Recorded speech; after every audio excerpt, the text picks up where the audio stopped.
Tikko kā iestājas ir 2026. gads un apskatīsimies, kādas tad ir cenas degvielai Latvijā. 1. janvāris. Strauji pītē, 95. benzīns eiro 3,84 un dīzels eiro 3,74. Tas ir labi.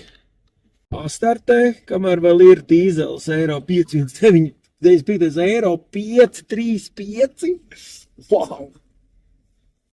Viršos 95. eiro 5,14 un dīzels eiro 4,94. Viedā 95. benzīns ir eiro 5,37, dīzels eiro 5,17. Cirkurī benzīns eiro 5,34, dīzels eiro 5,14.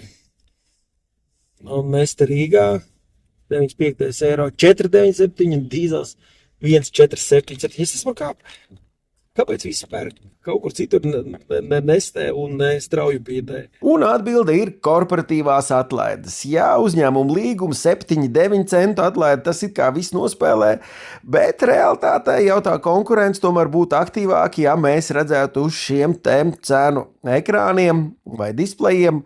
Un to arī 2026. gadā novēlu, jo šis ir viens no ekonomikas pamatā akmeņiem. Pašizmaksa un pašizmaksā gandrīz visiem uzņēmumiem ir iekšā degviela. Un ja tā mums ir dārgākā Baltijā, dārgākā Spānijā, tad ir grūti konkurēt.